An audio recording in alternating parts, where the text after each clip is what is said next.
బీహార్ ఎన్నికలు రాబోతున్నాయి. బీహార్లో ప్రస్తుత అసెంబ్లీలో ఉన్న బలాబలాలు ఒకసారి తెలుసుకుందాం. దాంతోపాటు మహాగఠబంధన్ నుంచి మెల్లమెల్లగా చీలికలు మొదలైనాయి. తేజస్వి యాదవ్ నిన్ననే మొత్తం 243 సీట్లకే ఆర్జేడీ తరఫున మేము పోటీ చేస్తామని స్పష్టంగా ప్రకటించారు. అంటే కాంగ్రెస్కు మిత్రపక్షంగా ఉన్న కాంగ్రెస్ కానీ ఇతర పక్షాలకు కానీ ఇండియా కూటమిలో మిగతా వాళ్ళకి ఎవరికి ఏమి ఇచ్చేది లేదని తేల్చి చెప్పేశారు. నిజంగానే అంటే వాళ్ళ బలాలు చూస్తే ఇప్పటికీ రాష్ట్ర అసెంబ్లీలో 79 సీట్లతోని ఆర్జేడీ మొట్టమొదటి స్థానంలో ఉన్నది. దాని తర్వాత స్థానం 78, ఒకటే సీటు తక్కువ బీజేపీ ఉంది ఇప్పుడు ఈ అసెంబ్లీలో. దాని తర్వాత ఉన్న పార్టీలు చూసుకుంటే మూడో పార్టీగా నితీష్ కుమార్ ఇప్పుడు ప్రస్తుత ముఖ్యమంత్రి 45 సీట్లతో ఉన్నారు. వారి పార్టీ జేడీయూ, జనతాదళ్ యునైటెడ్. ఈ మూడు పార్టీలు చూసుకుంటే మిగతావన్నీ కూడా చిన్న చిత్క సిపిఐఎంఎల్ 12, వాళ్ళకొకటి వీళ్ళకొకటి ఇట్లా ఉన్నాయి. అట్లా మూడుతో పాటు 19 సీట్లతో కాంగ్రెస్ పార్టీ ఉన్నది. అంటే మొత్తం చూసుకుంటే ఈ మూడు పార్టీలు 4 పార్టీలు అంటే ఆర్జేడీ, అంటే జేడీయూ, బీజేపీ, కాంగ్రెస్, ఈ 4 పార్టీలే దాదాపుగా 220 సీట్లకు పైగా పంచుకున్నాయి. మిగతా 22 సీట్లు మాత్రమే మిగతా వాళ్ళందరూ ఉన్నారు. ఈ స్థితిలో తేజస్వి యాదవ్ మొన్న బీహార్లో ఒక ప్రచారంలో మాట్లాడుతూ ఈసారి ఆర్జేడీ పేరు మీద మొత్తం ఓట్లు పడాల్సిందే, మేమే పోటీ చేస్తామన్నారు. ఇండియా కూటమిలో బీటలు వారినట్టే లెక్క దిగుతారు. ఇటుపక్క పోని మన ఎన్డీఏ కూటమి, బీజేపీ ఆధ్వర్యంలో ఎన్డీఏ కూటమి చూసుకుంటే 78 సీట్లతోని మరి బీజేపీ బలంగా ఉన్నది. దాంతోపాటు నితీష్ కుమార్ 45 సీట్లతో ఉన్నారు. వీళ్ళు రెండు కలిసే 123 సీట్లు, అంటే మెజారిటీ మ్యాజిక్ ఫిగర్కి ఒక్క సీట్ ఎక్కువతోని వీళ్ళు ప్రభుత్వంలో ఉన్నారు. మీద అందరు కలిసిన తర్వాత అందరు కలిసినా కూడా కేవలం 121 సీట్లు అవుతాయి. అందుకనే ప్రభుత్వం ఏర్పాటు చేయలేదు. నితీష్ కుమార్ అవకాశవాదంతో మొదలేమో 2020లో ఆర్జేడీతో కలిసి ప్రభుత్వం ఏర్పాటు చేశారు. అప్పుడు ఆయన ముఖ్యమంత్రి. ఆ తర్వాత మళ్ళీ బీజేపీతో కలిసి మళ్ళీ బీజేపీతో కూడా అవకాశవాదాలతో మళ్ళీ ఆయన ముఖ్యమంత్రి ఉన్నారు.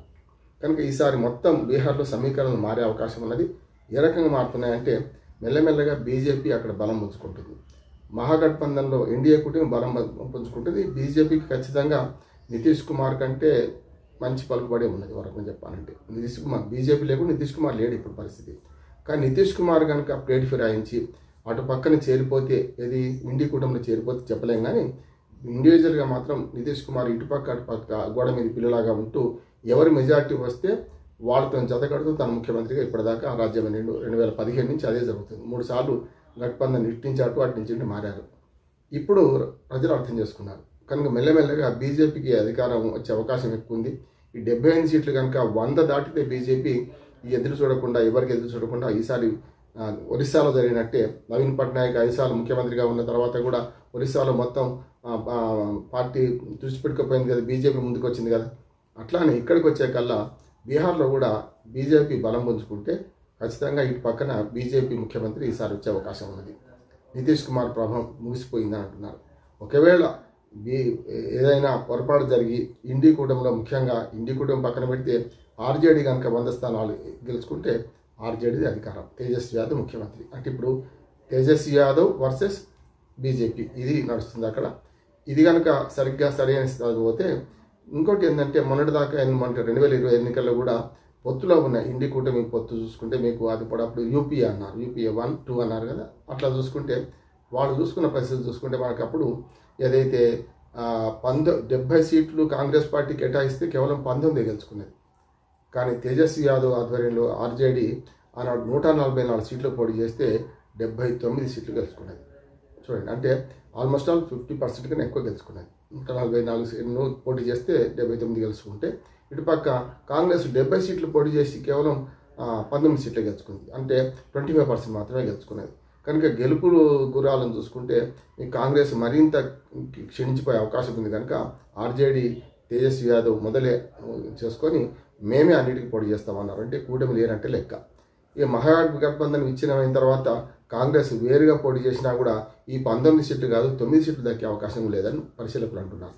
కనుక ఇవన్నీ చూసుకుంటే మనకి ఏమైందంటే మహాగఠబంధన్ విచ్ఛిన్నమవుతే ఆల్టర్నేట్గా ఎవరికి వేయాలి ఓట్లు, ఈసారైనా కనీసం సుస్థిరమైన ప్రభుత్వాన్ని తెచ్చుకుందామని బీహార్ ప్రజలు అనుకుంటున్నారు. చాలా వరకు అదే విశ్లేషణ తేలుతున్నాయి. కనుక ఈసారి మొత్తం ఒక సింగిల్ లార్జెస్ట్ పార్టీగా ఇప్పటిదాకా ఆర్జేడీ బీజేపీ మధ్య పోటీ జరుగుతున్నది. ఈసారి బీజేపీ 100 స్థానాలకు పైగా గెలుచుకొని ఎప్పుడైనా బీహార్లో ఒక సంకీర్ణ ప్రభుత్వాలు ఏర్పడుతున్నాయి. సంకీర్ణ ప్రభుత్వంలో కూడా తక్కువ మెజారిటీతో ఉన్న చిన్న చిన్న పక్షాలను కలుపుకోకపోతే సరిపోయేంత విధంగా ఇవాళ రాజకీయాలు మారుతున్నాయి. బీహార్లో ఇప్పుడు ఓటు చోరీ అని చెప్పి ఎంత గందరగోళం చేసినా కాంగ్రెస్ పార్టీ వట్టి లొల్లి అయిపోతుంది. మైకు లొల్లి లేకపోతే ఇట్లా అవుతుంది. కానీ ఆర్జేడీ అధ్యక్షుడు ఎప్పుడైతే తేజస్వి యాదవ్ ప్రకటించిండో దాంతో కాంగ్రెస్తో పొత్తు లేదన్నప్పుడు కాంగ్రెస్ వాటా కూడా తక్కువ దక్కుతుంది. ఎందుకంటే పొత్తు లేదంటేనే కనీసం 70 స్థానాలు అడిగే కాంగ్రెస్ 20కో 30కో పరిమితమైంది అనుకుంటున్నారు. ఏదైనా సరే బీహార్లో ఈసారి రాజకీయం రసకందాయాలు పడుతుంది. ప్రశాంత్ కిషోర్ కూడా ఒక పార్టీ పెట్టి అక్కడ పోటీ చేస్తున్నాడు. గతంలో విఫలమైంది. ఇప్పుడు మళ్ళీ ఒకసారి ఆ పార్టీ జనసురాజ్ పార్టీ అని పెట్టి పోటీ చేస్తున్నాడు. ఆయన కూడా పెద్ద పలుకుబడి ఉండకపోవచ్చు. కానీ ఇవాళ సింగిల్ లార్జెస్ట్ పార్టీ ఏదవుతుంది, ఏది 100 దాటితే దాందే అధికారం. బీజేపీ ఆర్జేడీ ఈ రెండింటి మధ్య పోటీ. మిగతా వాళ్ళందరూ కూడా ఆటలో అరటి పండులాగా ఉంటారు. ఎవరికైనా సపోర్ట్ చేయాల్సింది, లేకుంటే సపోర్ట్ తీసుకోవాల్సింది. నితీష్ కుమార్ గారు ఇంకా 45 సీట్లతో నుండి కూడా ముఖ్యమంత్రిగా ప్రమాణ స్వీకారం చేసినట్టు ఒకవేళ మళ్ళీ నితీష్ కుమార్ రాజకీయం ఫలించి ఈ 50కి దగ్గరగా నితీష్ కుమార్ వచ్చి బీజేపీ అదే 75-80 మధ్యన ఉంటే అప్పుడు మళ్ళీ నితీష్ కుమార్ రాజ్యమైన అవకాశం ఉంటుంది. కానీ ఈసారి ఏమనుకుంటున్నారంటే నితీష్ కుమార్ను కేంద్రానికి పంపి ఈసారి బీజేపీ ముఖ్యమంత్రినే బీహార్లో ప్రతిష్ఠించే అవకాశం అవుతున్నది అంటున్నారు.